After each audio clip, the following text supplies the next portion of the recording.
Well, we appreciate your patience. We're going to go ahead and get started. Appreciate everybody coming on here today. We've got people from all over the country joining in. We got some other non-Highgarden, EasyStreet people joining in just to see what they can get from these intelligent minds that I will be picking from here momentarily. I guess the one thing about COVID for 2020 is that in many ways it did bring us together with stuff like Zoom and having people from all across our organization, across the country get together and benefit from what we're learning in other places has been, I guess, the silver lining with all this. Today we got a really great panel of people. Shannon Gilbert, if you're in Indianapolis, you probably know her. Her and her team are going to do about 50 million. Hi, Shannon. Hey. She not only runs her team, but she manages our Fishers office and is doing a heck of a job growing it. So she's going to have all kinds of interesting insight for us today. In Florida, Charlie Marchese, he's really helping us put something together down there that we've been working on for a number of years, and getting Charlie in place has been quite the interesting milestone to move forward. And he knows our system and is helping our agents convert the leads in a way that many of our markets have struggled with so far, but he's doing a fantastic job with that. Charlie himself is a big producer, doing over 5 million this year and still managing Orlando and Tampa. Not easy to do. Brandon, he's not just our Charlotte division president, but also a top producing producer himself, 13, 14, 15 million this year after year. Chip Hickman has been our Las Vegas division president for almost 15 years or thereabouts. Prior to working with us, he was a business planning real estate coach with Mike Ferry Group. And Vegas and Charlotte have consistently been 2 and 3 behind Indianapolis in terms of our growth and our size. So we got an all-star panel here. All 4 of them are not afraid to talk, so we shouldn't have a lot of quiet moments going on here. But I'm just going to kick it right off, and we're going to start with Shannon, calling this thing lessons learned from 2020, and what did we learn in 2020 that we can move forward with in 2021. But as a real estate professional and as a manager and a leader of a team and of an office, what's something that you implemented due to COVID that you might take into 2021 with you or keep that you weren't doing before? It's not that I wasn't doing it before, but I see more of a need and a value. And that's, I guess I've taken for granted having a team for so long. I'm used to having my peers and my mentors right next to me on an everyday basis, and starting to reach out to my other agents, my extended sphere now in Fishers. I was realizing that the camaraderie of a team needs to be bigger within organizations and companies. So many agents that aren't alone kind of felt like they were. It's like, no, just show up, just come back in, just come talk to us. Like, this is what we're doing.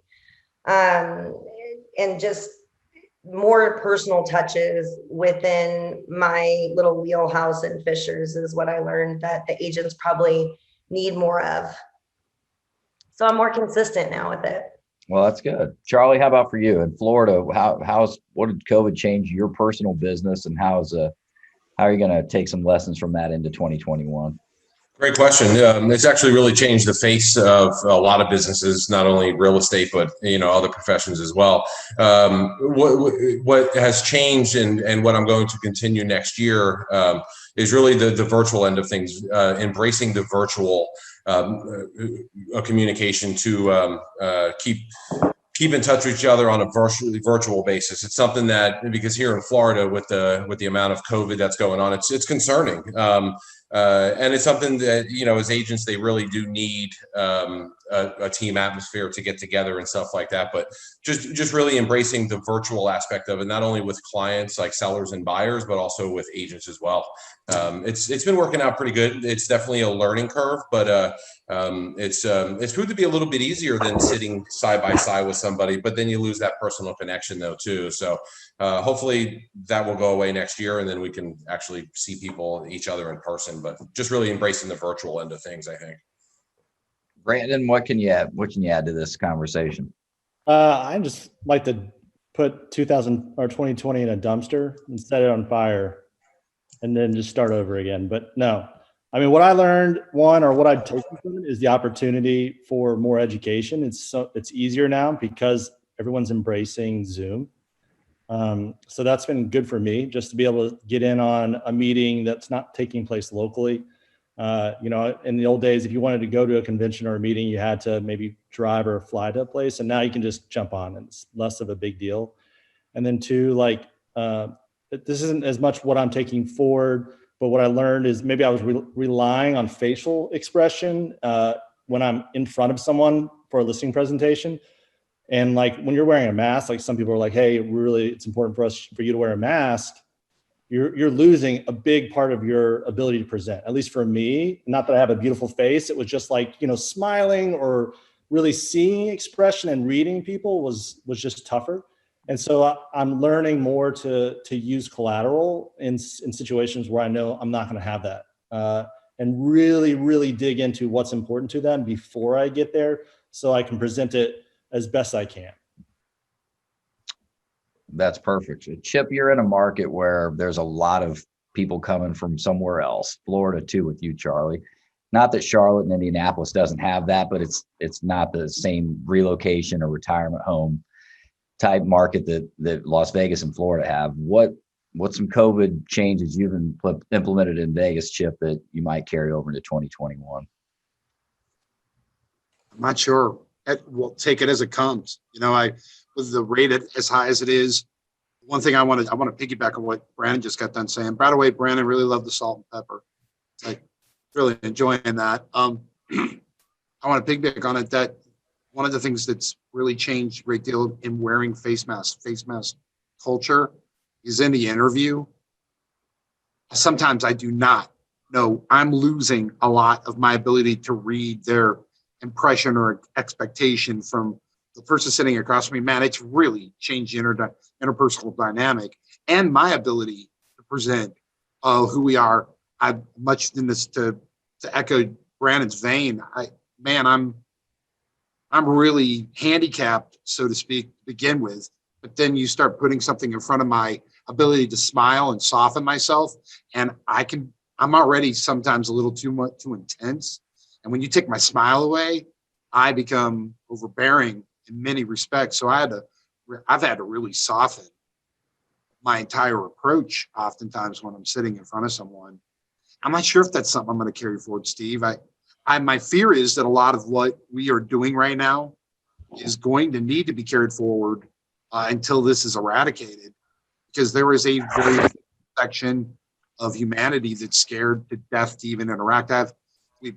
We've in recruiting, we have at least 25% of the people that we've reached out to that are very interested, but are unwilling to come in to do something. We've done the Zoom meeting with them, but I'm sure it's the same with customers. I'm really interested to see 2021, how many people finally say, you know what, I'm just going to get out and participate and let devil may care. Charlie, for you, has it been getting more comfortable with Zoom? Has that helped maybe some agents talk with non-local clients build a connection or a relationship that they wouldn't have before without using Zoom? Is that something agents are embracing? Yes and no. I wouldn't say not embracing, but it's definitely like a learning curve for people as well too. I mean, just like if you want to get a buyer and seller on a video, it's very uncomfortable. They're like, oh, I have to be on video. Agents are getting used to it, but I find it pretty helpful even when you're doing calls with people. It's kind of, the more you do, it's just like anything else, the more that you do it, the more you kind of get used to it, being on a screen, so on and so forth. So yeah, I think it's taken pretty well. There's really no alternative right now, so just trying to embrace it as much as possible, but just always being there for anybody at any time, even a video on our phone, just really trying to make up for the not being able to be in person. But yeah, I think it's working well.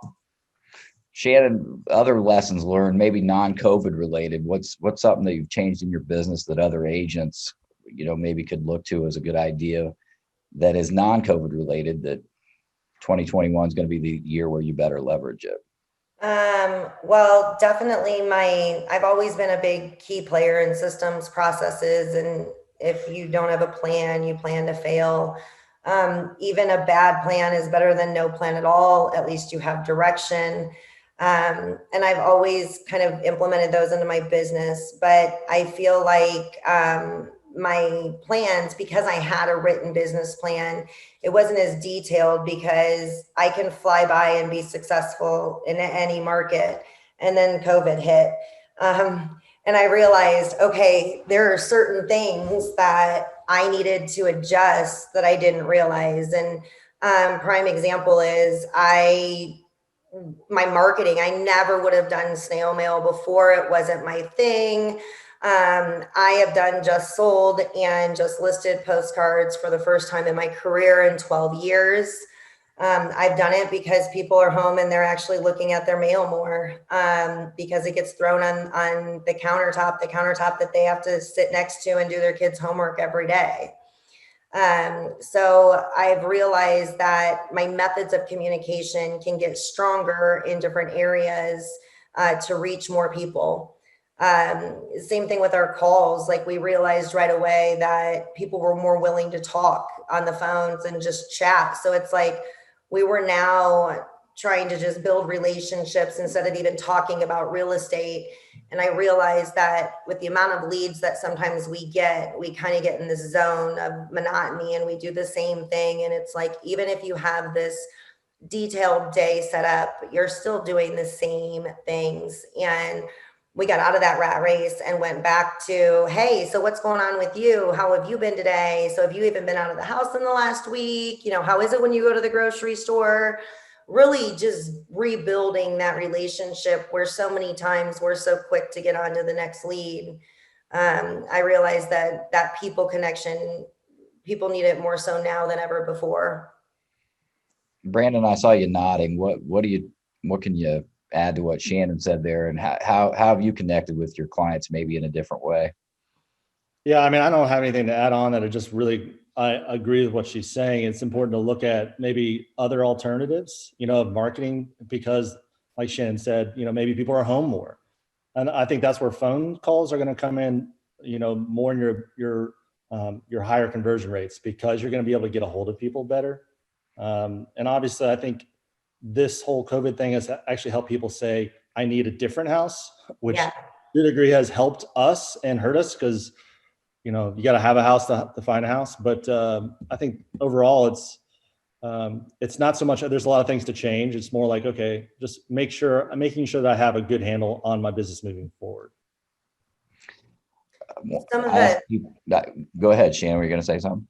Some of the marketing that we're doing right now and that we're consistently focused on, and I keep doing my research and my numbers on, is the biggest fear when we're talking to our sellers is they're afraid they're not going to find a home, and B, they don't know how to do a back-to-back move. So all of our marketing has been geared towards that. I just developed a new piece. I was in here all weekend putting together for our listing leads that we've maybe chatted with. We know that at some point they're going to come on 2021, 22, 23 within the next couple of years. And put together, hey, work with the industry experts. Not only did I sell 187 homes, I did it during the pandemic, and I did it with 90% of those doing back-to-back moves.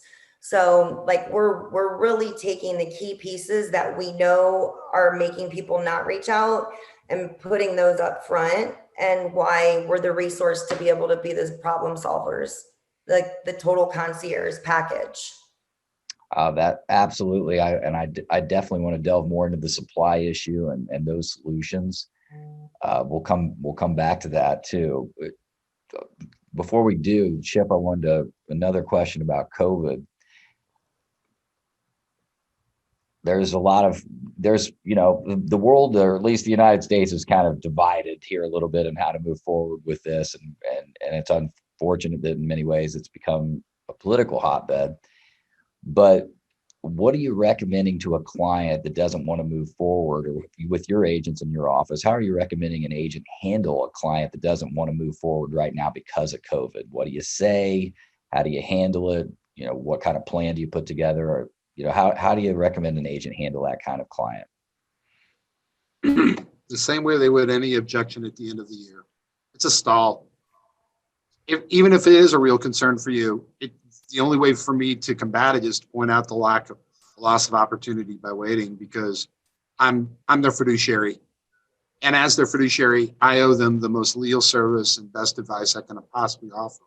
And when I see inventory dropping at a time when demand is low, and I know that I'm moving into a period in the spring when demand is going to increase, as it has every single year in my lifetime, including a year where there was where we had 9/11, including years where we had terrorist shooters in the city from the top of hotels, including years where we had just had a bubble collapse. The springtime, always the business picks up, meaning demand, the ice thaws and more people start thinking about moving out here. And when that's the case and your inventory is already low, you're looking at more scarcity with greater demand at a later date than you are now. Put it in really simple terms, waiting can really be painful. It's totally your choice. My job's to put in front of you what I see happening, not to predict the future, but to be an expert about the now and the past. And the now and the past tells me waiting could be very dangerous for you. That's not to say you should run out and buy a house today. It is to say, in your consideration, if you're thinking I'm going to wait and prices are going to drop, there's a very low probability of that occurrence, simply because for prices to drop, demand and supply come into play here, and we would need a dramatic increase in supply at a time when no future holds that for us. That's great. Charlie, how about for you? How have you handled some of your clients that have put things on hold due to COVID? Yeah, well, I mean, what Chip was saying too, it's another one of the like 505 reasons why someone might not make a move. If it's directed to COVID, I would kind of, for sellers, there's a lot of people that aren't thinking about the COVID during this time either, like whether it's going to look at houses or when you have an 80-year-old, they're in their mid 80s and they're listing their home with this market the way that it is, to have 15, 25, 30 people come tramping through their home. They don't even really think about COVID. And then in a lot of conversations, when I do bring that up, they're like, "Oh, I wouldn't even think about that," you know? I just usually default to my no pressure approach, just like anything else. Like, oh, well, I have to do this before I sell or do that. I usually take the no pressure approach and just kind of take it from there. Try to remove obstacles the best I can. But if it's because of COVID, I have to respect that. But they'll always know that I'm on the sidelines, and if in the event they, make a shift or want to move forward with something. Brandon, I know maybe in the midsummer, it was probably June or July, I saw a stat that 60% of sellers were on the sidelines and that would have put their house on the market, but had put themselves on the sideline due to COVID, and only 50% of buyers had done so. How about with you and your mix? You're doing a lot of sellers. Did you have quite a few listings? I mean, we're going to get into the supply conversation here shortly, because that really is what 2021 is going to be all about. But did you have a lot of sellers sit out because of COVID, and how did you handle your communication with those folks? I really didn't. I mean, obviously you had to be aware, and mask and gloves or booties and all that stuff. And for the most part, if people wanted to sell, I mean, they knew the market was good.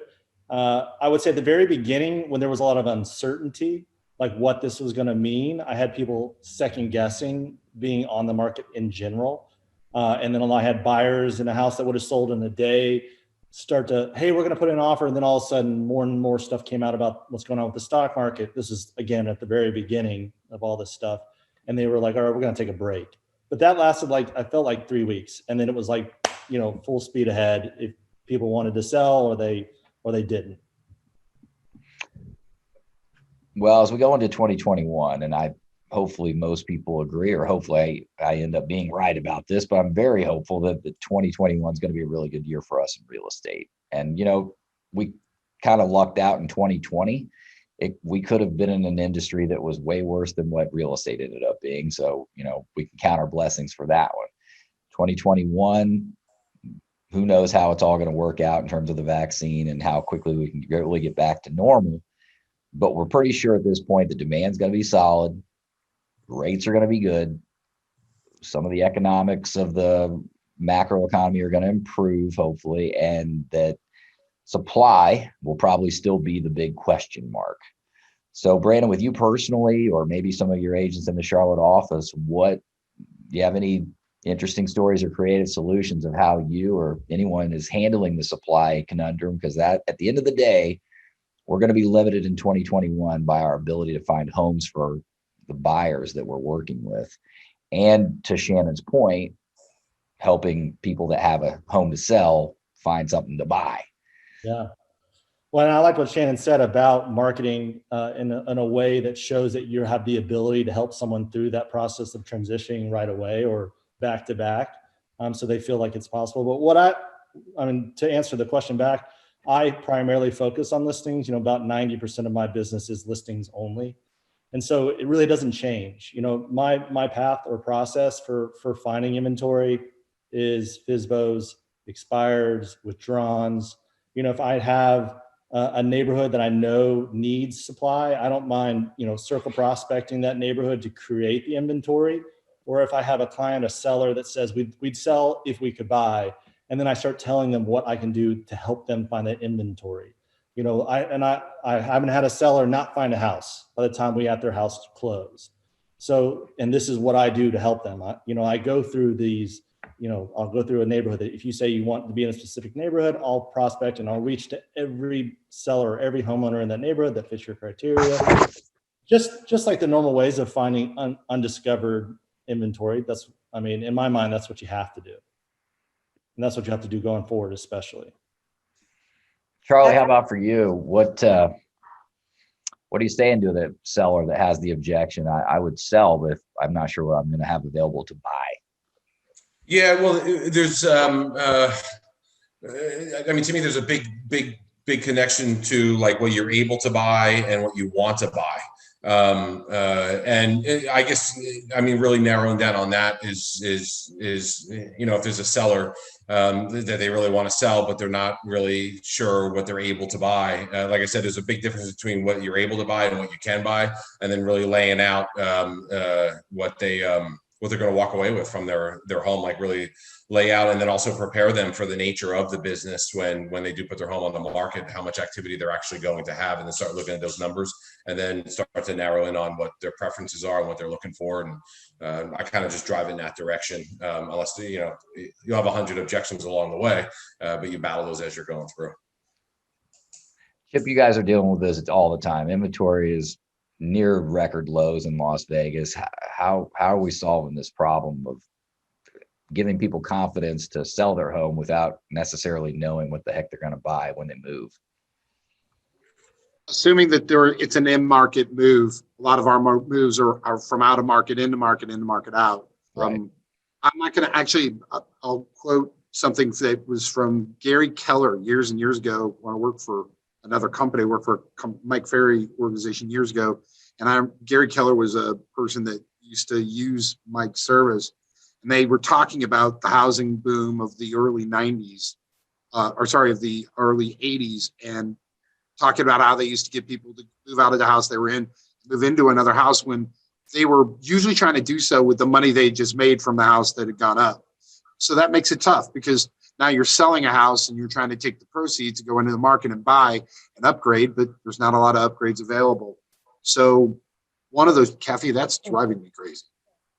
So one of the techniques that they used at that time that may work in this market is that you actually position the client that's selling to look at houses below the price point in which they would normally shop and use money to upgrade. This usually requires, though, the partnership of a general contractor or someone that can help you to basically take a dud and turn, just like everybody actually wants to do, turning into one of those TV shows where they buy it, fix it up, and it's worth more.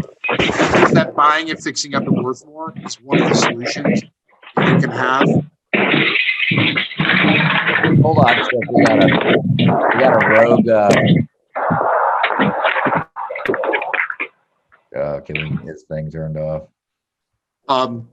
That's one of the solutions to how do I find a house in the market that's something I want. And the answer to that is you need to give yourself a month to 2 months before you move into the house that you buy in order to fix it up.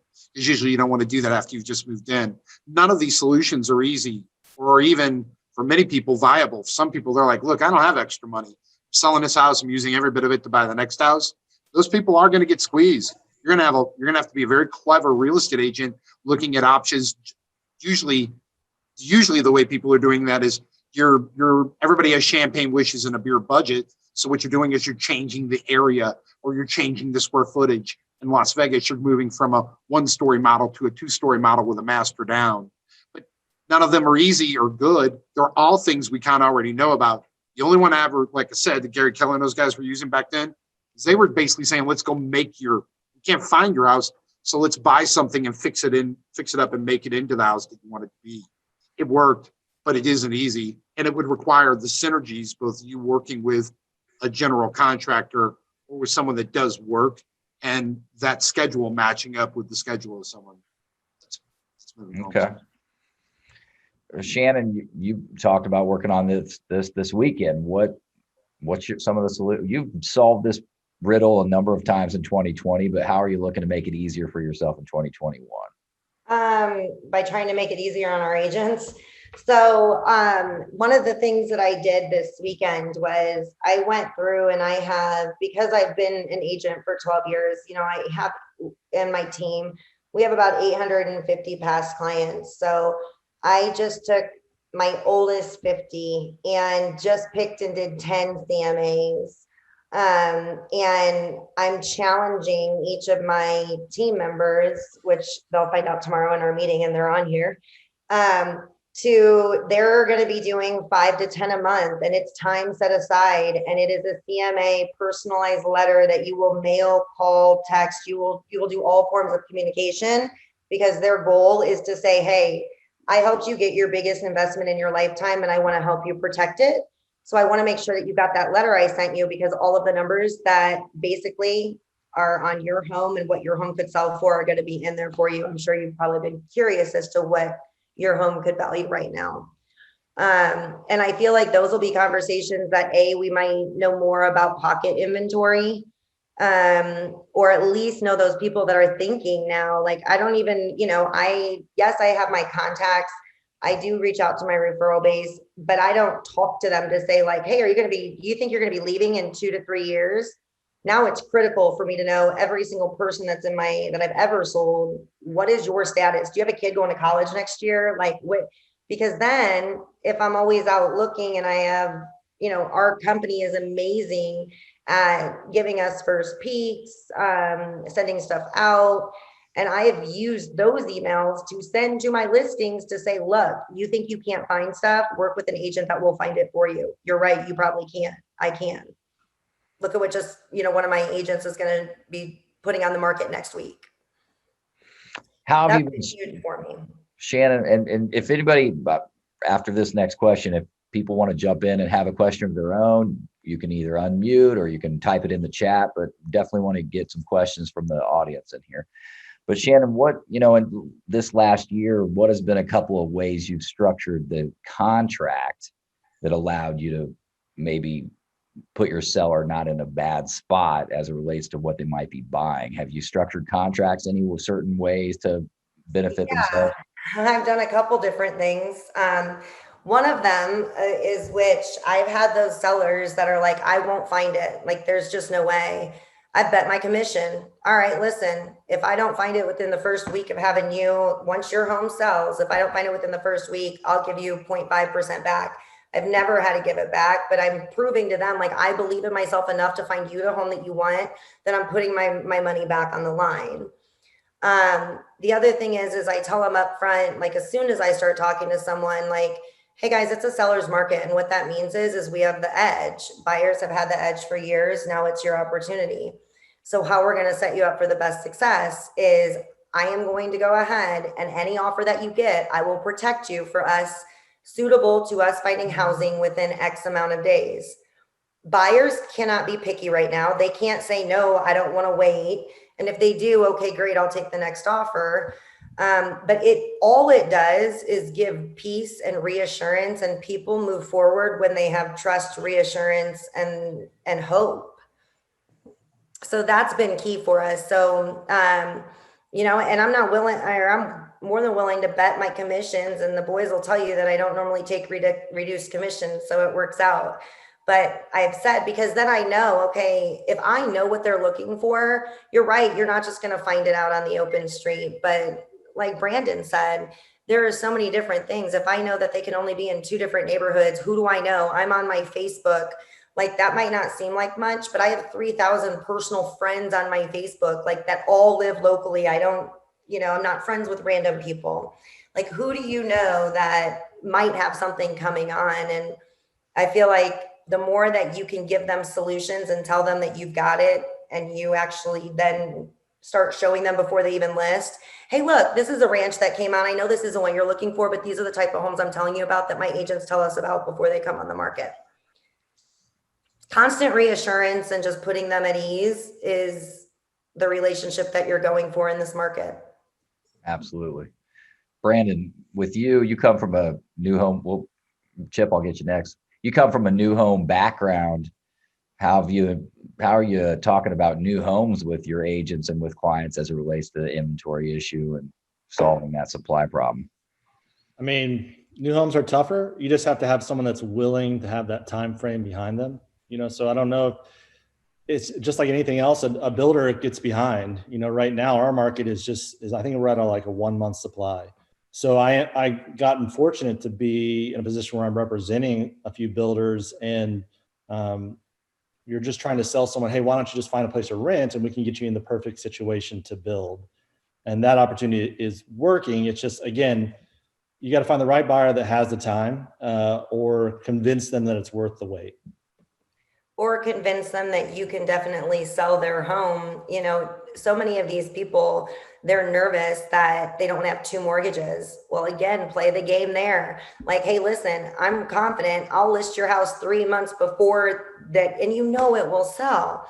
I'll list your home 3 months before, and your home is going to be finished. If I don't, I'll charge you this instead. If any money has to come out of your pocket because I put you on a double thing, then I'll give you an extra $1,000 out of my commission. Like, when you say things, and I've never had to do it, the reason why I'm saying it is because I'm trying to prove my point to them that, trust me, I've got this, I know what I'm doing, and I know how to make it very, very smooth for you. So, and if you haven't personally done that, use that information and then come to us, ask us, talk to us. Guys, how would I do this? I know these guys can buy new. I know they can afford 2 mortgages, but how do I have that conversation that I can still get their home sold before, but it is a risk because you're always taking a gamble. But my God, we wouldn't be in real estate if we weren't all fucking gambling. Right? Shannon, never afraid to tell us how it is. I mean, it is a gamble. It is. But you've been putting your money where your mouth is, and you've won every time, it sounds like. I mean, it's a gamble, but you know what you're doing, and it makes me work harder though, because I'm not a door knocker. I don't want to go flip and knock on doors. Are you kidding me? Like, that's just not my thing. But I do it when I say I will find you a house in this neighborhood. It's like, all I need to do is find one person outside. Hey, listen, I'm not trying to list your house. I'm not trying to get anything from you, but my buyers want to buy a house. Do you know anyone in here that might even be like that you can direct me? Because I don't want to be out here either. I've literally had those conversations in the summer, pulling up, not even getting out of my car, talking to people as they're, doing their yard work. Chip, I thought you wanted to jump in here a little bit ago. No, I'm so sorry. I was waving to someone who was coming in the office. Oh, okay. I do have something to say real quick though. Please. I haven't heard anybody mention it. In our market, it is absolutely common practice. In 2012-13, when we got low in inventory, in 2017, when we got really low in inventory, and again now, even back in 2003, 4, 5, and 6, it was very common for when there's a seller's market with this much pressure, the seller simply insists that the buyer do a lease back for at least 30 days. I know you know this because I can see your head shaking. It's ubiquitous. It is an absolute, and it is a pandemic in and of its own, that it really infects our buyers, that they are forced to take these terms from a seller. It is so common here, and we hate it. Common here at all, which is, oh my God, I know. Shannon, get involved. I'm just telling you, as the seller's agent, not as the buyers, as the buyers, everybody that's the buyer's agent out there, I am so sorry. I'm about to make your life hell dealing with Shannon, like, because the contract gets really sticky once you put once you put that rental term in with the purchase term. But right. I give you my word of honor, it solves the problem you just mentioned. Because if I give a person as effective as you an extra 30 days to get this solved, and I say to the buyer, look, is it worth $2,000 for you to lose your mind for the next 30 days, trying to do two things poorly instead of one thing well at a time? Well, that's what the that's what the lease back is after the sale. It's a huge advantage for you as a seller's agent and for the seller. And you mentioned it. I loved your pitch. You said, hey, usually, it's just a seller's market, so the tables have turned. Right now, we actually have power. This is the in my opinion, contractually. Now is the time. But this is the ultimate example of seller power, is they can dictate to pretty much any buyer, look, we're willing to sell it to you at this price, but we're going to need an extra 3 weeks.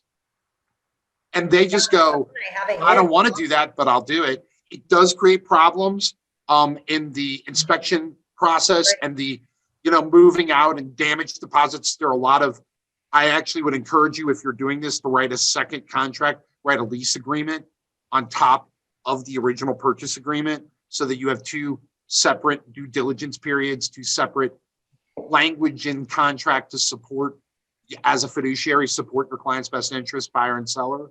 But man, has it helped to solve this problem, because this is the environment you're describing. I know Indianapolis has been in an inventory dive here for going on 3 years now. We've been in an inventory dive for the last 16. That's not an exaggeration. It's nuts here. And the one thing I can tell you is, if you're not doing this for your seller, you're not representing them to the full fiduciary power of your release. You got to give them this as an option. The buyer's just going to have to grin and bear it, because it will make your job easier, period. It does cost more money. And the solution to that oftentimes is you ask for the buyer concession. You say, I'd like you to rent it back to us for free, for $100 a week, for $50 a day, whatever number you come to that feels fair and that they'll accept. But when the inventory is low enough, the buyer will accept regardless. They have to, because they don't want to go back into the market and try to find your beautiful house again, or a listing agent like you that's going to close it. Anyway, food for thought. I hear you guys struggling with it. You say it's not common there. I would encourage you to be the agent that uses that tool in your market. Absolutely. That's some of our. You're too good. Chip, how often are your folks using a lease agreement on the seller when the seller's staying? I got to tell you something. We are primarily a buyer's company. It's not like we are the shop and listings here in the city. But I will tell you, as a seller, the seller's agent, Kathy, got to close that door. That's huge. You need to be able to go in just to get the appointment. Like, these are key things you can start having this conversation to even get your foot in the door. Because what I'm finding is, I talk to these internet leads, and they're so preoccupied with them believing, because they watch the news and everything else, same thing with COVID, they're believing that they can't do this. So for just to say things like, hey, did you even know that would be an option for us to lease back your home for 30 days, meaning you don't have to, that's huge. And I haven't used it. That's powerful. Thanks, Chubb. You got it. Hey, but what I can tell you is it's coming. There's everything that's here always ends up there. It's just, I'm not saying that this is an advanced market. This is a ridiculous market. It's exaggerated. So what happens here usually doesn't happen in other markets. But that being said, everything that's utilized here ends up being utilized in those other markets. And this one, it's coming. And if you're not using it right now, your competitors will be very soon, because these short markets, this low inventory, it's not going anywhere anytime soon for any of our markets. It's not like building costs are dropping precipitously or labor costs are dropping precipitously. It's going to be very difficult for each of these markets that's in a low supply mode during a time of low inventory, during a time of low interest rates, for them to ever play catch up.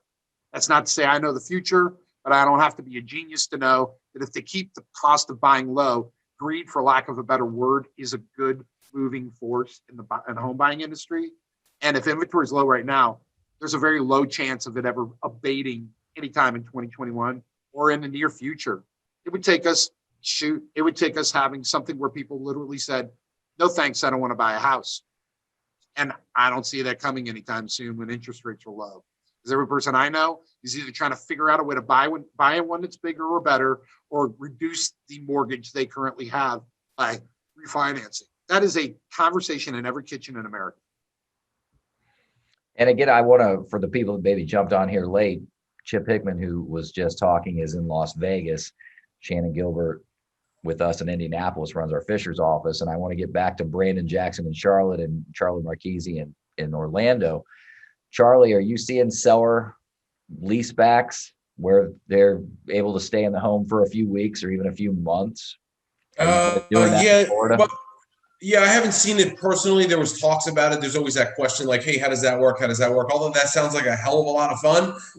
I kind of try to stay away from it, but it might be something that might be beneficial or helpful in the future. We're dealing with the same thing here in Florida with sellers and buyers.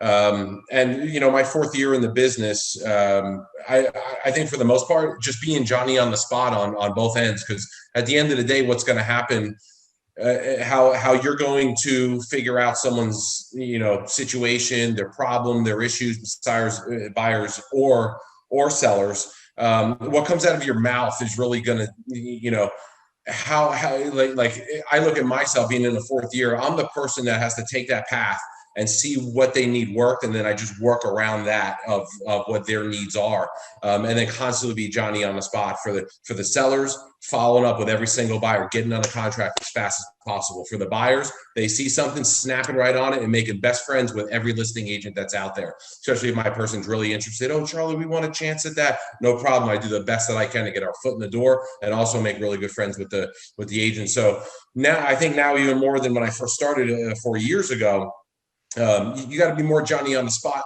today than you did yesterday because of how competitive it's actually been, and your mouth is going to put you where you're going to be. Really, I mean, that's just kind of the way that I see it in a lot of aspects with the way the market is. All those things you guys are talking about, totally, that's all the same.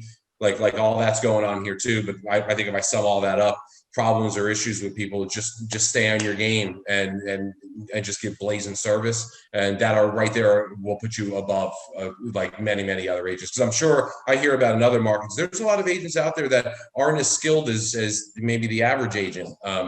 Not to say that that's a good or a bad thing, but if you put yourself above that, I mean, you'll bank. There's no doubt about it. You'll make bank. There's no doubt. Perfect. Thank you, Charlie. Brandon, how about for you? Seller leasebacks? Primarily is just extended closing date. Just, you know, hey, we want a 60-day closing date. Is that going to be an issue? Usually it's not. As per Chip was saying, the seller has control typically in these situations. And then say, but with the ability to reduce closing if my seller is able to find their next house. And we've done that. I've done that a couple times recently, and it's been no issue. Versus having to lease and deal with all the move out and, you know, figure out inspection and all that stuff. It just makes it a little bit cleaner. Are any other creative solutions you've heard kicking around on the supply? I mean, we've got new construction, we've got seller leasebacks, we've got structure in the contract. Shannon, you want to jump in? Yeah, with new construction, I know a lot of people are close and have friends that are in the industry in new construction. And like here, we have Deer Path, which is a huge affordable neighborhood. And right next to that, we have like Blue Creek Ridge with Pulte. And I know that I personally have moved 4 different families from Deer Path to there. It's a lateral move. Being friends with the sales counselors and going out there and being like, hey guys, do you have anyone that's building that you know their house is going to come on the market? Give me their agent's phone number. I'm not trying to steal their client. I'm trying to find my buyer a home. So, you know, you can use that as a resource. Call them. Hey, do you know of any ranches that are going to be coming up in Deer Path? I know you sell a ton of those people homes. And I feel like that could be another avenue that think of just to see what might be coming out there. Personal connections, being friends with, I mean, having a network of people that you can, if you've treated these people right, you're more likely for them to be your friend when you're one of the competitive offers coming in. I mean, this is, Chip, you want to comment on this, but when it's about treating your fellow realtor correctly to help your client down the road. I want to refer to the chat there, the Kathy Parrott in my office. Just made mention of making friends with the flippers. If you haven't done this yet in your market, of having a property management company that will handle. Brandon, I'm totally with you that extending escrow is way easier on my buyer than it is having to deal with buying and doing a lease back. So that's a middle ground solution. The problem often can be, and again, may not be for your clients, is that if I extend escrow, I'm still locking in the proceeds from escrow. And what a lot of times is holding up somebody from being able to do what they need to do is they would need a simultaneous close where they take the money from X transaction and use it on Y. Whereas if I close this week, then next week I can turn around and buy that house with cash in hand from the proceeds of the last property. That is not to poo-poo the idea of extending escrow, Brandon, in the slightest bit. I'm totally with you. Your plan makes a lot more sense and is more buyer friendly. Well, To answer, Chip, go ahead. No, my way, Chip, you get 2 checks on the same day. Yeah. So I mean, that's way better. Oh, hey, amen, brother. Like I said, nobody's trying to tell Mr. Showed up at the meeting with a peppercorn beard how to do their business, okay? Especially me. But Steve, the people that have been that have run a good business, the Brandons and the Shannons and the Daves, all these things, these maxims they're bringing up, they all kind of revolve around being attentive to the business model that they're running. And I think the people, that question you asked earlier about what's the thing you've learned from 2020 you could carry to 21? I know it's redundant, but it has to be said on this call. He said, if you're not paying attention to the small details such that you're going to leverage them at a time like this, then it's really hard to try to play catch up and invent those things in a year like 2020. You've already been doing them or they're practiced. They really amplify themselves because in 2020, at least in our office, the agents that are exploding and doing really well, here's some qualities they have. They have past client databases that are well manicured. They have a client appreciation dinner or client appreciation outreach that they're doing. That's more than a telephone call where they say, hey, you want to buy a house? They're actually giving back to those people. The replete client that shows back up in your life because you've been touching them for the last 12 months or the last 5 years or the last 20 years can't be underestimated in a year like 2020 because everybody's thinking about refinancing and everybody's thinking about buying another house. Everybody is thinking about it. Whether they can do it or not is a whole different animal because rates are so low. This is the time when those well-manicured past client or current client relationships are just exponentially powerful. What Mr. Marchese was saying about being able to be the best agent at the moment, whatever you can to over-service the client, you can really build, in my opinion, years like 2020 are the years where you can really build a career on them because you were there when everybody else was hiding and disappeared. You were the one that showed up. And I want to applaud the three of you for over and over again bringing up really good suggestions for how to be that good business.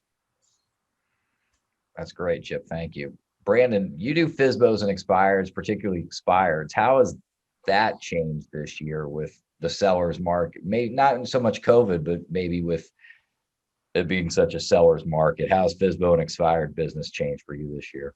I mean, honestly, FSBOs have gotten way more difficult this year than ever because they can sell so much easier. Yeah. I mean, when there's a lack of inventory, everyone's looking for every possible path. And so it's like I could call on a FSBO, set an appointment with them, and then they already have an offer. So that's been it's been tougher in that situation. So I look forward to a more balanced market, and that opportunity will come back into place. The only thing you get on an expired or a FSBO that is the reason right now an expired is not selling is price. And typically it used to be a FSBO wouldn't sell because they weren't getting the marketing. Well, both of those things have changed. So pricing has continued to rise. So we're having fewer and fewer expireds, but that's still an opportunity. I have a question, Steve. Yeah. Brandon, I want to start with you, but I want everybody, all three of you to answer if you wouldn't mind. How big of an impediment has refinance been to purchase for you this year with past clients or current clients? How many people did you have that said, what, screw it, we're just going to stay where we are and refinance, as opposed to buying the next house or buying the next property? Go ahead, Brandon. I haven't faced that one this year. I think people are deciding just because there's lack of inventory more than anything else, they're going to stay where they're at, or they're going to remodel. I mean, so many GCs. I mean, it's so tough to get any kind of contract right now because people are if they recognize that, hey, I can't sell my house, I'm going to make it the house I want. So you're having a harder time with that. Charlie, how about for you? Yeah, not so much the refinance thing. Remodel, yes. I've heard that a couple times because as you know, maybe in Vegas down here, I'd say at least 60-70% of the people, they're not in Florida, they're in Montana, Pennsylvania, Washington, they're all over the place. But actually before COVID even, or this whole pandemic thing, that was still a popular one. Refinance, not really, but the remodeling, yeah, they still stay put. But I still stay in touch with them too. I still touch base. Hey, how's the house looking? Send me some pictures. That's cool, because when the time comes around, I want to list that or get an agent in whatever state that they whatever state they are. I've gotten quite a few referrals through the United States just from find out where they live and then be like, hey, in our network, we actually have a network of agents that work right in your area. Would it be of benefit to have someone come over and give you an idea about your home? I did that a bunch of times this year. It's a lot of little extra bucks, but yeah, it would be the remodeling thing. No problems with refinancing. Sure. Shannon? Yeah, I've had a few, not refi, but remodel. I had one that did refi and then they found the home and they still bought it. In fact, they close next week and they just refied in like April. I don't know what the ramifications were for them, but I think with interest rates being so low, it's still like, well, fuck, you can't afford not to if you found the house. Let's go. Like, they're going to lose more money if they wait. And, who cares if they just refied? Right. Has I it mean, been the a- great, go ahead. Has that been I was just going to ask you how much of that is in Las Vegas has it been a bigger issue with refis keeping people? I can't say that it has. I don't think that's fair. I think what has been a big issue in Las Vegas is there's a lot of a big part of our constituency is retirees. And that stuff that we were talking about at the beginning of the call about fear of doing something during COVID, especially for the first 6 months of the COVID period here from, March through September. We had a lot of people that were just, I'm going to wait till after the election / until things calm down, until they have a vaccine, until whatever the stall was. But sometimes it was really legitimate because their doctors were saying to them, don't go do anything like this right now. Right. It's pretty hard to argue with the doctor. I can talk about how prices are going up. And again, prices are going up. And that's not meant to light a fire under their, what's. It's in so much as I'm their fiduciary and my job is to report what's occurring. I got to tell them the conditions of the marketplace such that later they're not like, well, why didn't you tell me this was happening? That is the exact conversation you never want to be in as a fiduciary. Why didn't you tell me this? So what we're doing is telling them this. Yes, Dave, we have had deals that can, because people are like, we just refied the house we're in, lowered our payment by $400. We don't want to spend more money on a house.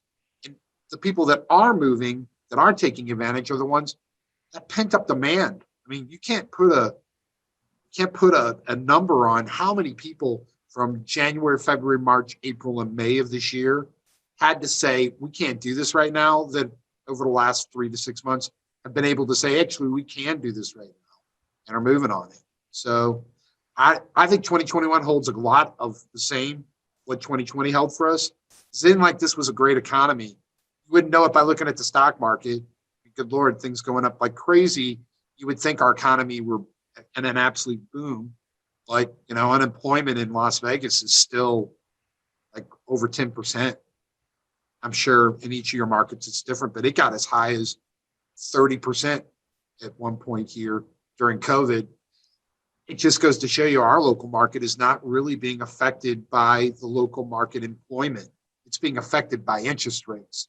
And that's the 10,000-pound gorilla of 2020 is that no matter, even with pandemics and unemployment and tons of reticence, low interest rates, greed drives the market. Mm-hmm.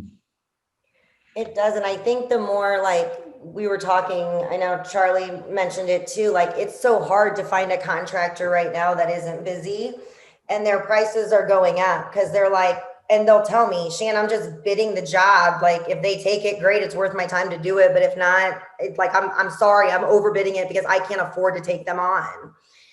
So, and the same thing with a pool. You know, I looked into getting an in-ground pool in my own backyard. Not only was I quoted out to 2022, but I couldn't find anything, you know, that was even suitable under about 68,000. But really, it made more sense. So it's like, you know, I think a lot of people are looking at their homes the same way. Like, it would be stupid for me to put that into my house. I might as well buy the next house because I can use borrowed money at a 2.68% rate. Shannon, that the economics you just were going through, one where I'm saying whether I build a pool in my backyard versus buy one with a pool, it has grown more exasperated every year I've lived here for 16 years. Used to be you could afford to put a pool in your backyard, sell the house, and get 70% of the money back. Nowadays, the small pool that I would put in my backyard, the minimum, like the smallest pool I can hire a contract to come out and put in my house, we're talking dinky town with no landscaping whatsoever, $65,000. That's for the shittiest little pool that you can imagine. Yeah, here's about 40,000, 45,000, a little puddle with no landscaping, no nothing.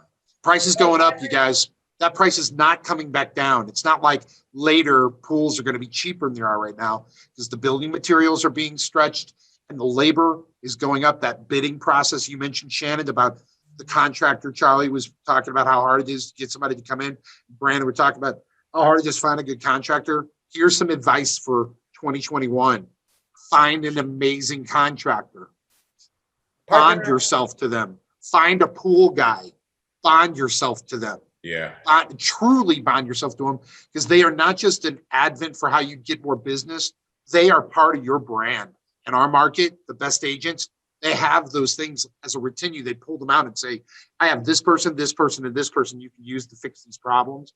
Because if you try to go out and use Craigslist or Angie's List or some junk like that in Las Vegas and find someone that's going to show up at 9 o'clock on a Monday morning to do work, good luck. It's not happening. You need a personal, experiential reference to that person and a relationship with them such that they know if they don't show up, Shannon's going to remember, Brandon's going to remember that I gave my word and I wasn't able to keep it. Because this market, I would say what the real estate agent often is bringing to the table is not houses. It is the expertise for how to navigate the unnavigatable world of low integrity and a low supply. Yes, sir. I second that for sure. That's one of my marketing pieces is why the agent matters and that I was working on this weekend. And it's because now more than ever, your agent matters. And the number one reason why it matters is relationships, because when I'm getting 13 to 18 offers, I'm like, everybody that comes in at some point, you're getting 4 or 5 that are almost identical when you get that many. And it's relationships. It's who you want to work with. It's how you know that someone else runs their business ethically. Like, and I pride myself in my listing presentation, sharing that with people. Like, not only have I sold these homes, but obviously agents like working with me, or else I wouldn't have been able to sell this many. Like, you want to work with an agent that has those relationships. Shannon, how often when you're putting in offers and it's a multiple offer situation, is the listing agent, how often are they really good at getting back with you when it is? Some agents they might get 20 offers and the only person they talk to is the one they're going to accept, and the other 19 are just sitting around with their thumb up their rear. Yeah. What percentage of the time are you dealing with that, and how frustrating is it? I have a bigger point, obviously. Gosh, there's a fine line between pissing the listing agent off, because I also know that they're getting bombarded with calls. And so like, I have been very, very cautious, but I will text 7 times if I have to and just say, just respond that you got it, because I have to let my client know, whatever the case may be. The listing agents are some of them are there's so many listing agents right now that maybe have only done 2 or 3 transactions that they don't even know what they're doing.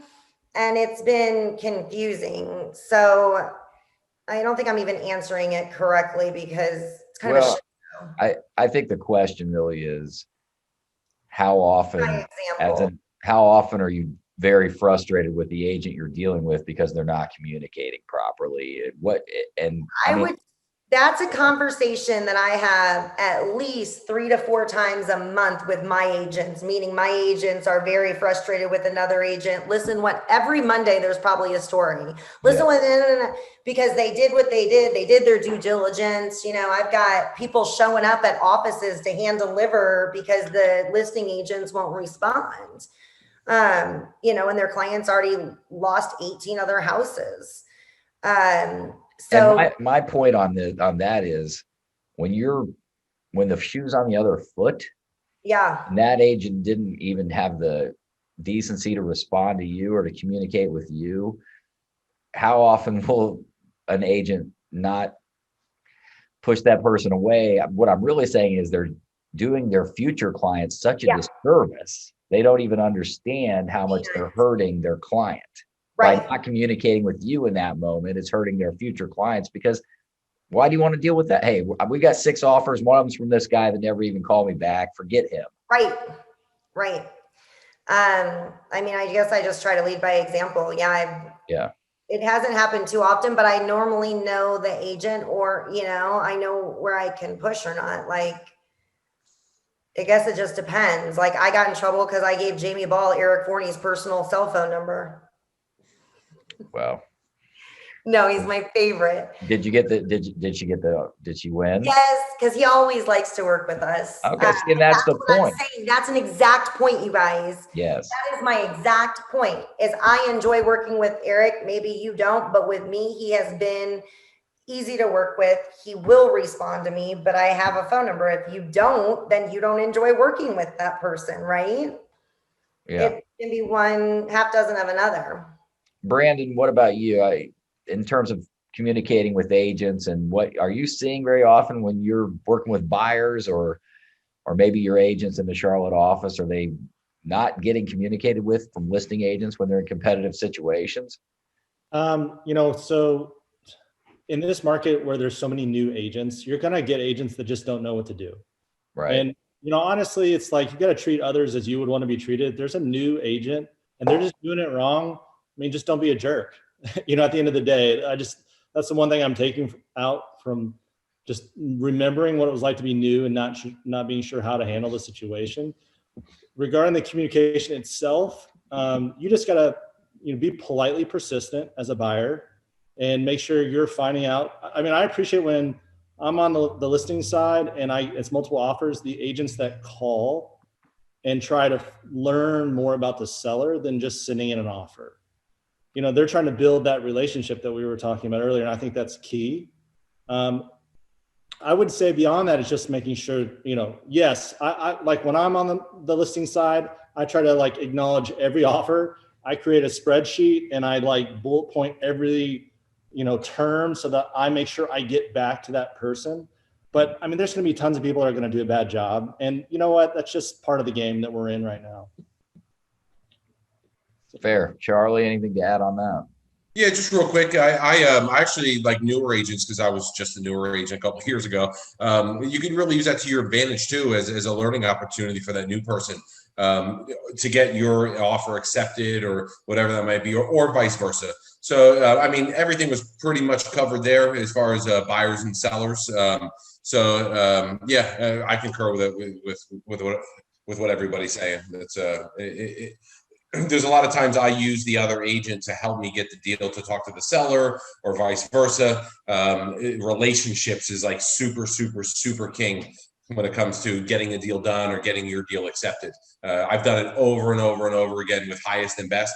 Out of 30, 40, 50 offers, the agent chose mine because of the actions of what I said and what I did to make it happen. And although the buyer's not happy sometimes, like, oh, Charlie, I only want to pay this much. I paid $20,000 more for it. I'm like, well, that's what's going on right now. You got it. So, right. Charlie, last question for me. If someone in the group has questions, audience members, please don't hesitate to jump in here. But with our business model, it's historically been, we do a lot of marketing, we generate the leads, we share the leads with the group, and a lot of people's success over the years has come from conversion and building their business from our leads. What's something you saw in 2020 that you could share with the group going into 2021? A lead conversion story, an IMS story. IMS is our CRM, and something that people might take away with them.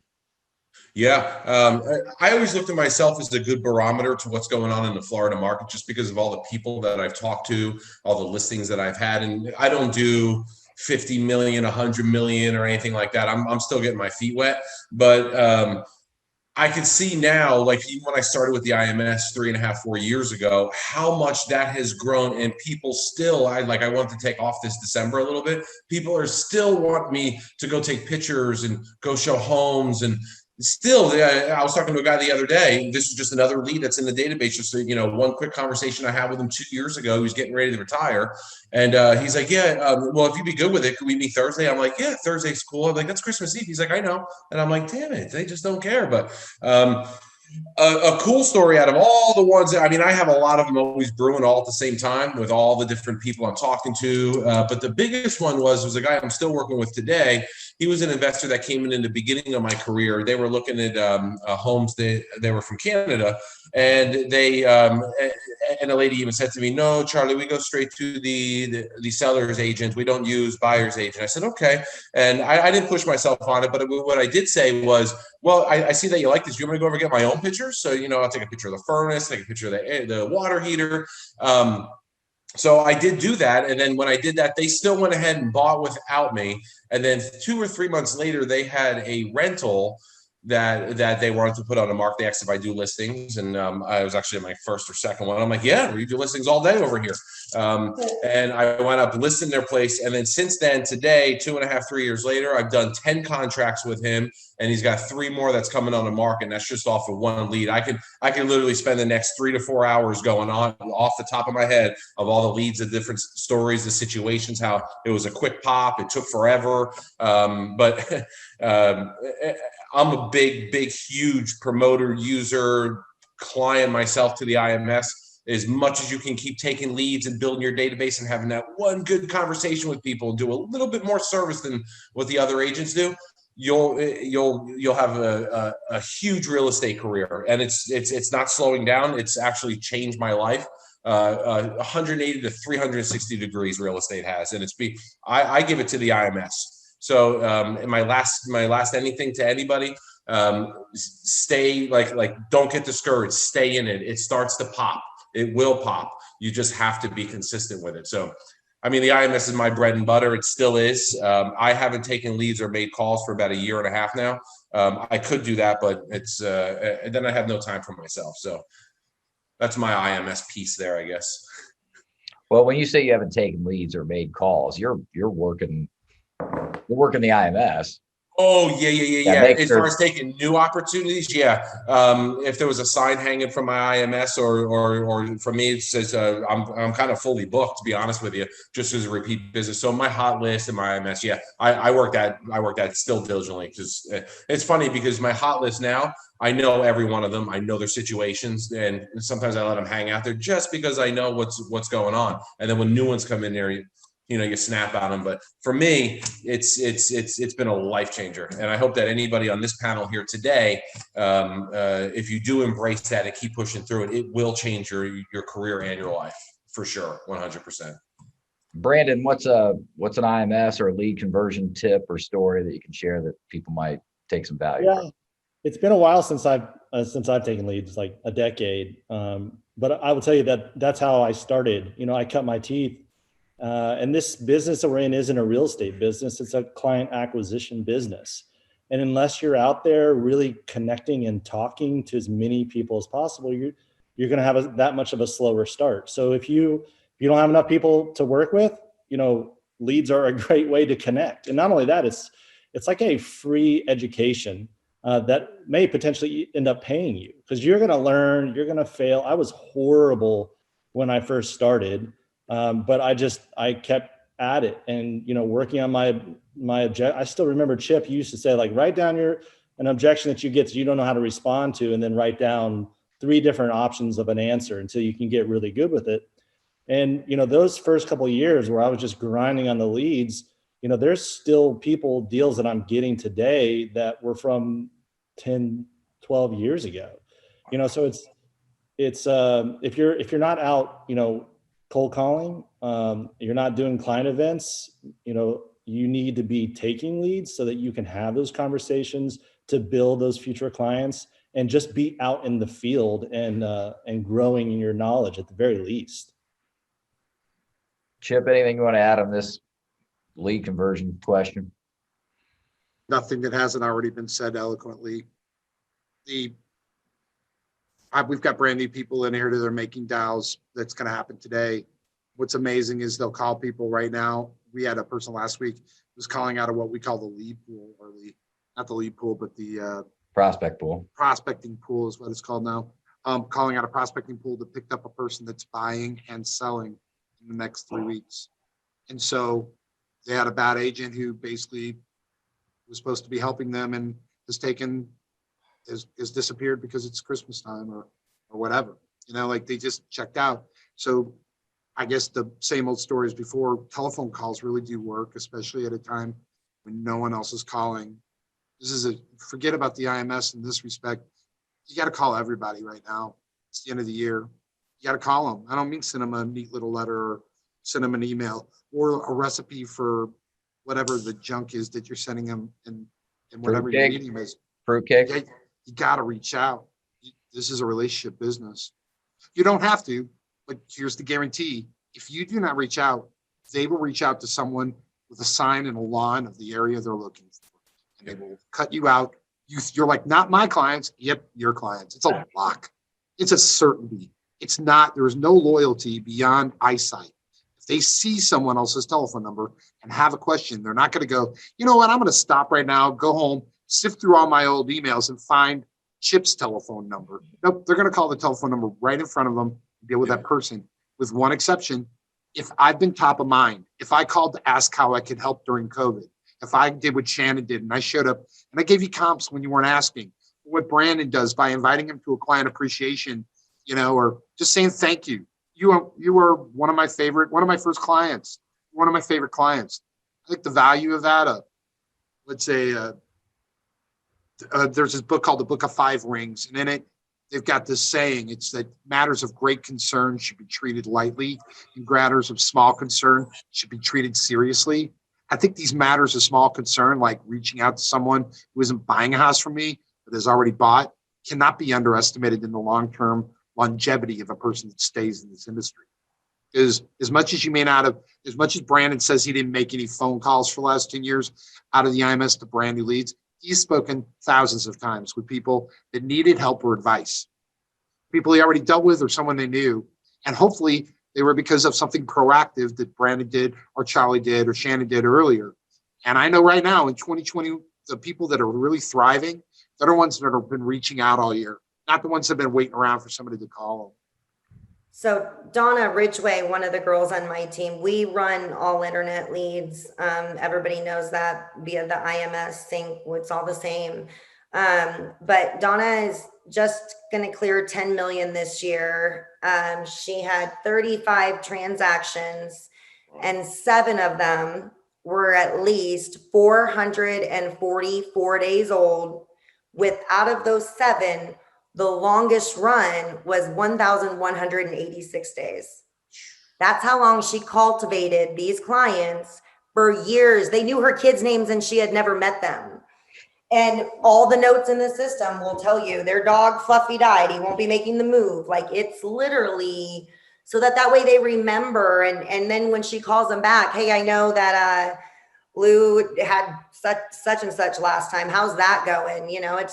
It's constant cultivation of relationships. This is the longest run you'll ever have. None of us are in the sprints. Well, Dave, question for Shannon. Yeah, go ahead. Shannon, you mentioned your mailers earlier, and you were talking about how the thing you love about a mailer is that it sits there and reminds them over time. It's a letter unopened or opened that's sitting on that counter. It's kind of like a talisman of real estate.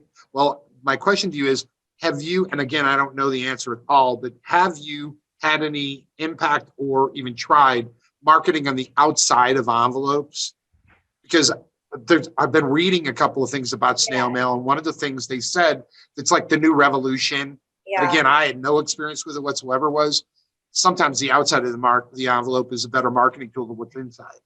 So we're smart with our marketing. If we're going to mail stuff, our clients know to open it because at least one mailing a year always has lottery tickets in it. So that is because we keep in mind, we do it to our sphere. So normally it is St. Patrick's Day. So our clients normally will open up the mail because there's normally surprises or something in it. But no, you are 100% right. So when I was ordering Christmas cards, they were doing logos that you could customize, and it was things like that. You could write whatever you want on it. And I thought instead of being like Merry Christmas or, it could be more of a stat or something like that, not for the Christmas cards, but yeah. You know what really works on me is tax information inside this envelope. If I see an envelope and it says that there's something about my taxes in it, then I'll never throw it away. I'll put it in an envelope that I opened up around tax time. I don't mean that, hey, we should all put tax time on the outside of our real estate envelopes. But I mean, that call to action really works on me. Really works. And what is the call to action that makes them call Shannon? Like you were talking earlier about how your brand is that you're working with a great agent matters. Right.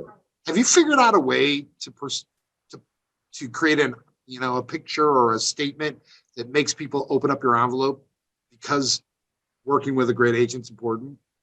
Yeah, no, but I guarantee if I thought about it, we could definitely put something together. Like think about it, pretty please. Tell me. And it might be something about, with their personal investment. I find so much that people don't realize when I talk about investments, I'm talking about their home that they purchased with me, the biggest investment of their life. So, maybe something along those lines, I don't know, but I guarantee there's ways that we could get them to open it with one tagline. That's, our whole listing presentation is so long, and I got it down to 6 key pages with minimal information. And that's one of them because we're literally just trying to get it down to get our foot in the door. But you also said that at least once a year you're putting lottery tickets in an envelope, and that makes sure they open up every time. That right there. If they think they might be hitting the lottery every time you send them mail, they'd be opening it up. It's clever. Well, and it's awesome because if you put your business card in, like I've had clients text me and be like, "Damn it, I thought there'd be a lottery ticket, but it was your card." That is clever. Are you talking scratch offs here? Yeah. Or are you talking that? Yeah, got it. I love to gamble. Let's do it. Got it. I know some people as client appreciation that send scratch offs to all their past clients as their Merry Christmas. Yeah. Right. That's really clever, Shannon. What else? What else are you doing to get them to open?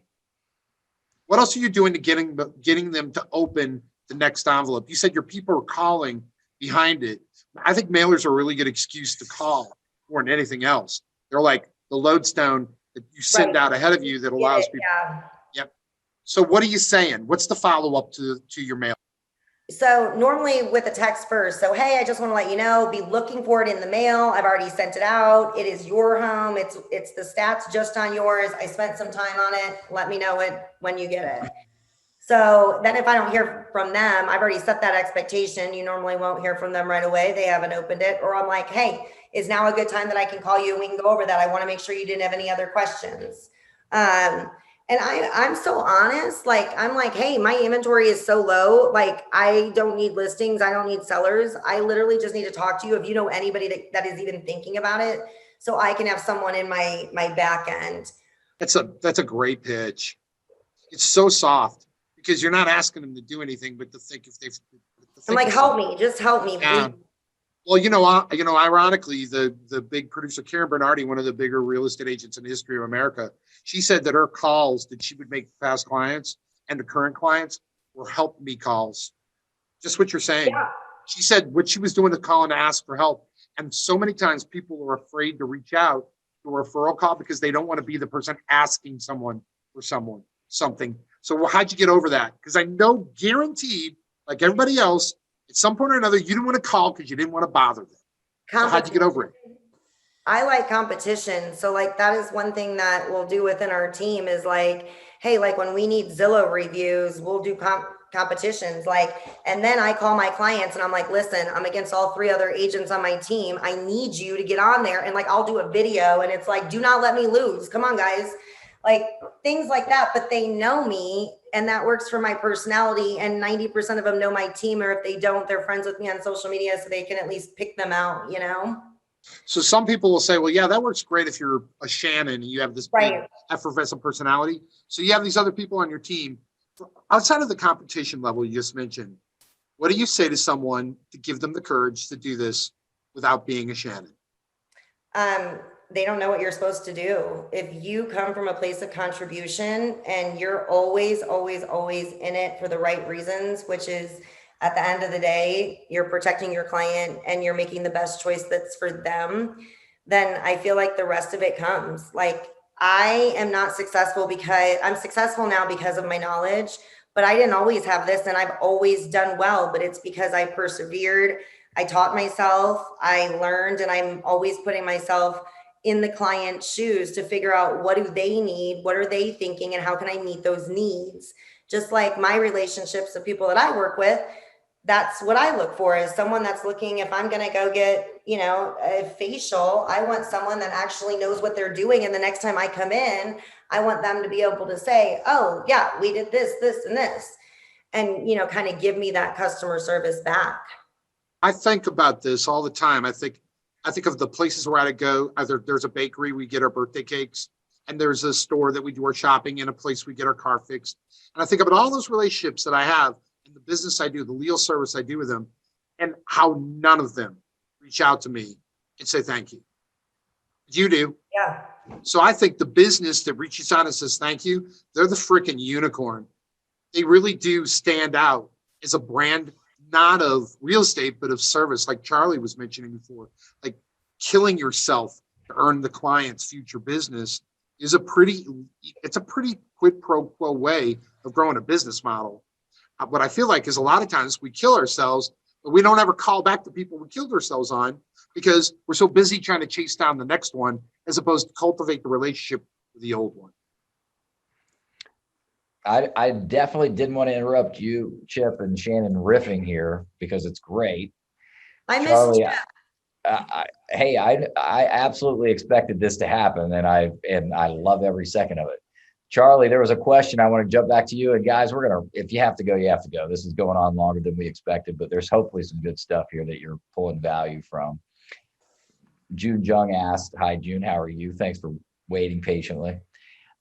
She asked, what are you guys using for video and any marketing materials? Charlie, how are you using video right now in marketing, texting, anything you're doing? There's been a couple times that I've done a screen share with buyers and sellers where I've been using Zoom a lot, actually. I was just actually talking to Jeff Kern the other day, and there's a few other agents that they showed me by sending me a text message, like a video message saying, hey, you know, happy holiday, so on and so forth. I have not really implemented any of the text message yet, but with the emails, with the screen sharing with clients, that works out very well, especially in you know, embracing the virtual aspect of things. That bonds me with clients really well too, especially when I just share my screen and I tell them you don't have to share yours, but they can actually see me. It's a great bonding agent. Shannon, how are you using video in your marketing?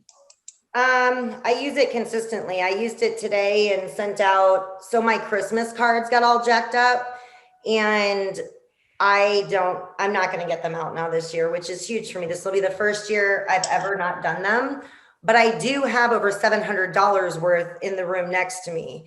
So I did a video and sent it to all my past clients. And I'm like, look, I did not forget you. These suck. I'm not going to send them out. But happy holidays, Merry Christmas. And I've already gotten so many responses, and I just sent it this morning, and I did it because I was so upset that I wasn't going to get them out. So I'm the queen of like quick video text, or like that was in an email that I sent out, and I sent it to, I think, 287 people so far. And then I'll track that. But the other thing that I'm really good at is whenever I'm out and about, like, if I'm driving through a neighborhood, anything, I'll take a picture of the neighborhood sign, and later on that night, I'll go through and figure out which clients I've sold there. Hey, I was in your neighborhood today. I showed blah, blah, blah. I hope all is well, with like a sign that shows like, hey, you know what I mean? As I'm driving through. And sometimes I don't get to them that day, but I'll do it that week and say, hey, and it's great because then I'm also like, hey, do you know that person? Get a word in for me. Or isn't it awesome that I'm still selling in your neighborhood? Or I should stop by next time. It's just a simple point. So I'm constantly doing it when I'm driving. That's probably not good, but I just take quick videos all the time and just send them. It's easier than texting. It's like, Yeah. June, did that answer the question? Or are you looking for maybe something more there? Yeah, it did. I was asking more on if you guys ever incorporate like YouTube videos, or, like there's all of these new social medias out there. And I know like TikTok's been growing a lot, and there's less competitors on TikTok. So I have a friend who does origami, and he went from 0 followers to 10,000 in 2 months just doing TikTok videos. So I was wondering, because if you could do the same thing with real estate, I feel like it could be 100%. And I encourage you to do it, because every stage of my success in my career, I feel like has been taking the plunge and doing something that's been a little bit outside of the norm. And, it's how I got into home light early and certain things. And that's one of them. Like, so the other day, this kid called me and Jeff's like, that's a TikTok. I'm like, what are we talking about? So this kid called me and he's like, hey, I'm in front of your listing on 44th Street. I wanted to know if for $50 I could do a flyer for you. And I'm like, what? He's like, can I do a flyer for $50? And I was like, no, I'm good. And he's like, do you got another property? I was like, no, I don't. So I hang up and Jeff's like, I saw that on TikTok, they're teaching inner city kids how to go out and get money. And that's one way to start, like, to do it. So yes, I would say if you can market on TikTok and figure it out, 100% do it, because the followers are insane and they're localized. Like my For You page with my kids, my daughter about died that she ended up on Donna Ridgway's For You page the other day. She was so excited. But it's like, if you can get that age group, that, it absolutely, I think it would be a great opportunity. Thank you. Yeah, I feel like people who use TikTok are probably closer to my age group as well. Believe it or not, girl, I'm 42 and I use it, and I bet all these other people do too, but yes. No, you are right. You're right. It's definitely that age, and that's an untapped age group, I truly feel like, because look at all of us here. You do see a little more maturity in the real estate industry now. And I love to see the younger ones come in with that extra oomph to kind of take over. Look at Laura Waters. I mean, she kills it with, like, I would go to her and be like, how do you do that? Like, where it says choose this or this. I just didn't know how, Right. Well, whether it's TikTok or Instagram stories or reels on Instagram or Facebook video, whatever we're supposed to be on now, if you don't agree with them. Yeah, I mean, it Facebook video, I mean, it's still the way right now, an easy, inexpensive way to build trust and to build credibility. Most people are not comfortable with turning the camera around and just speaking into the camera, but that works. And that's how someone like Robin Breeze went from 3 or 4 million last year to 15 million this year. And it was all social media. All of it. Literally 97% of her business is her spear in social media. Mm-hmm. And it's just creating some content, some value, and being authentic, turning the camera around and being yourself. And people feel like they know you before they meet you. They're more comfortable. Absolutely. Well, guys, we've gone 90 minutes here. So thank you if you still are with us. But for Chip Hickman in Las Vegas, Shannon Gilbert and Fishers, Brandon Jackson and Charlotte had to go, and Charlie Marchese, thank you so much. And from Orlando, we've really enjoyed it. Hopefully you guys grab some value from this, and we'll be back with more. Everybody, if we don't talk to you before then, have a Merry Christmas, a Happy New Year, and Happy Holidays. Merry Christmas. Stay safe. Bye. Thanks, guys. Just finishing this up. You working on the Zoom meeting? Yeah. Okay. See you later. We'll be back. I'm expecting someone. Oh, okay.